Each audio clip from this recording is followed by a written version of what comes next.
Science tells us that if a nuclear apocalypse were ever to happen, there are only 3 things on this earth that are persistent enough to survive the radioactive fires of annihilation: cockroaches, Darkside Phil, and the Rings of Power. A show that seems to be lumbering on in the face of plummeting ratings, scathing reviews, fan mockery, and worldwide condemnation through nothing more than sheer bloody-minded determination. Rocks are sinking because they look downwards to darkness. Boats float because they look up at shiny sky. Do you get it? Such is the cultural black hole that's formed around it. I'd almost forgotten that Rings of Power was even a thing.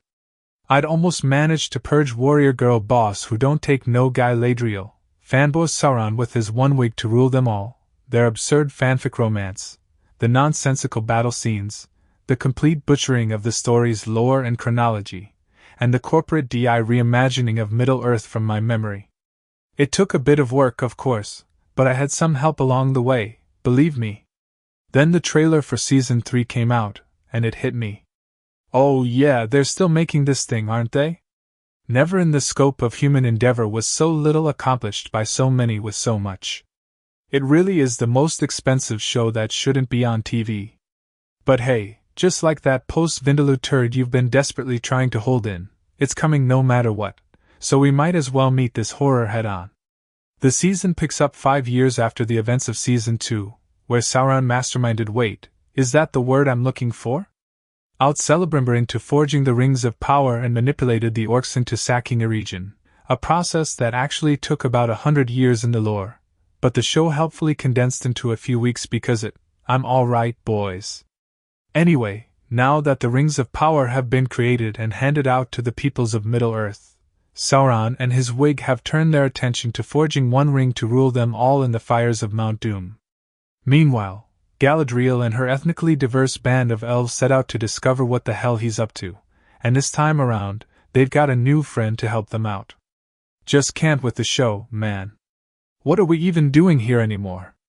As if the gosh darn orc families from Season 2 weren't bad enough, now we have to suffer through an orc sidekick for the whole season.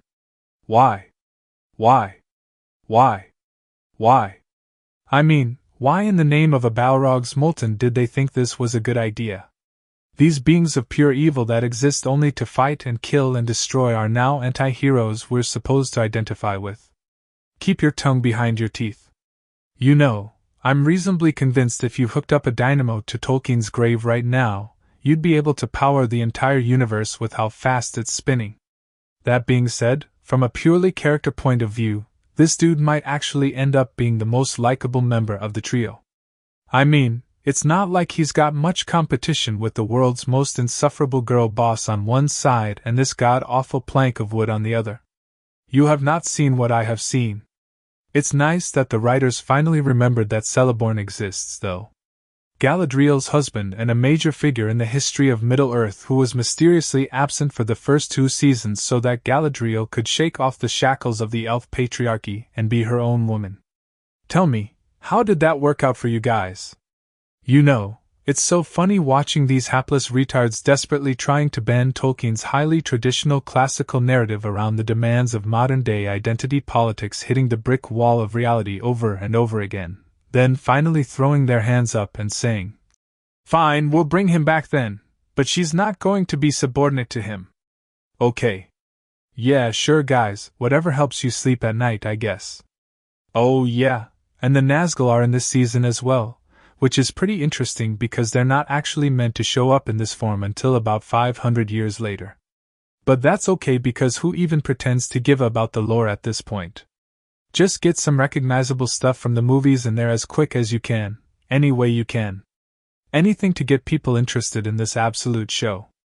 If I had to describe what the Rings of Power really is to Tolkien's work, I'd say it's like if someone tried to make a TV show about the complete history of World War II, but the whole thing gets condensed into about 3 weeks. Hitler and Churchill had a brief but passionate love affair before going to war with each other and personally leading their armies on the front lines. The Japanese dropped an atom bomb on Pearl Harbor in San Francisco Bay. The US Army was about 50% female, and a Puerto Rican Stalin would use his smartphone to order an air assault on Berlin with Apache attack helicopters. It is baffling. It's a complete bastardization of the source material on such a scale that I genuinely can't tell if it's malicious subversion or just pure unfettered retardation. Either way, the question I keep coming back to is why? Why? Why? Why? Why? I mean, it must have been painfully obvious after Season 1 that their dream of capturing the pop culture zeitgeist and becoming the next Game of Thrones through sheer financial power was never going to happen.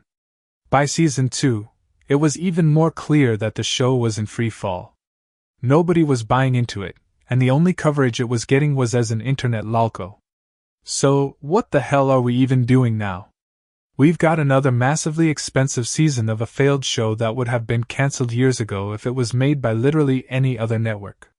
A weird little holdover from the early 2020s when it really did seem like girl boss-driven HR diversity-approved reimaginings of classic properties for the modern audience was the future of entertainment. How did that work out for y'all? Amazon themselves seem to have lost faith in the show if their publicity and release schedule is anything to go by. The first 4 seasons are dropping all at once on the same day like a gigantic post-Taco Bell turd plopping into the toilet bowl with such force that you end up with the sudden chilling cold of splash back in your nether regions. I guess to bump up the number of minutes watched for that first week. Looking at the release date, it's actually going to be a nightmare for the open bar gang because we're going to have to get through 4 entire episodes of the shite in 2 days. Why didn't you consider me when you did this, Amazon? The showrunners themselves keep emphasizing that people can just jump right in with Season 3 and don't need to have watched the previous seasons to understand it, which is good and all because hardly anyone did bother to watch them, but it also kind of reeks of desperation at this point. Please, just watch our show. We know it sucked until now, but we're doing better, okay? Well, it's not okay. With something as big and important as Lord of the Rings, you only get one chance to make a first impression. And Rings of Power already blew their ring big time. I guess they'll keep soldiering on grimly towards that 5-season arc like they promised because Amazon can afford to blow all the money they want on stuff like this. But I don't imagine they'll win many people over with it. In the end, Tolkien himself said it best. Evil cannot create anything new. They can only corrupt and ruin what good forces have invented or made. Keep that in mind, Amazon. Anyway, that's all I've got for today. Go away now.